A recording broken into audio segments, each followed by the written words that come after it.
Shalom jemaat yang terkasih di dalam Tuhan Yesus Kristus. Penuntun Saat Teduh Sinode Gereja Kristen Jakarta hari ini, Kamis 9 Juni 2022, judul renungan Menerima Kuasa Roh Kudus. Nas terambil dari Kisah Para Rasul pasal 1 ayat yang ke-8. Tetapi kamu akan menerima kuasa kalau Roh Kudus turun ke atas kamu, dan kamu akan menjadi saksiku di Yerusalem dan di seluruh Yudea dan Samaria dan sampai ke ujung bumi. Pesan terakhir Tuhan Yesus untuk murid-muridnya yang tertulis dalam Kisah Para Rasul 1 ayat yang ke-8, Ia berkata, tetapi kamu akan menerima kuasa kalau Roh Kudus turun ke atas kamu, dan kamu akan menjadi saksiku di Yerusalem dan di seluruh Yudea dan Samaria dan sampai ke ujung bumi. Setelah memberikan pesan yang terakhir, Tuhan Yesus naik ke surga. Apa yang dilakukan para murid setelah Yesus naik ke surga? Mereka pergi ke Yerusalem dan berkumpul di satu ruangan di atas loteng.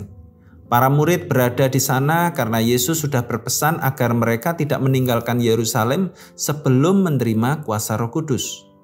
Murid-murid sedang menanti-nantikan apa yang dijanjikan Yesus, yaitu menerima Roh Kudus pada hari Pentakosta. Pentakosta adalah satu peristiwa di mana Roh Kudus turun memenuhi para rasul seperti nyala api yang bertebaran dan hinggap pada mereka. Kemudian mereka mulai berkata-kata dalam bahasa roh. Banyak orang yang melihatnya menjadi bingung dan menganggap mereka gila. Namun Petrus berbicara di depan orang banyak itu. Ia memberitakan Injil Yesus Kristus kepada mereka.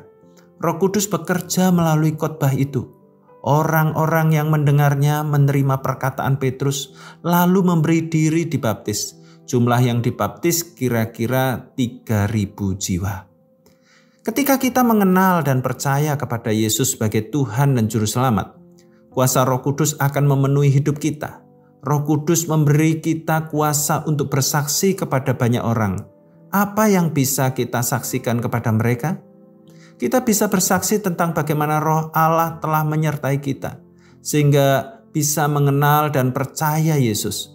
Kita percaya pada Yesus yang telah mati bagi manusia dan menyelamatkan kita dari hukuman dosa. Roh Kudus akan bekerja melalui kesaksian hidup kita, sehingga orang lain dapat mengalami jamahan kuasanya. Kuasa itu yang memampukannya untuk percaya kepada Yesus sebagai Juru Selamat hidupnya. Ketika menerima kuasa Roh Kudus, kita diberi kuasa untuk menjadi saksi-saksi Kristus. Selamat beraktivitas, Tuhan Yesus memberkati.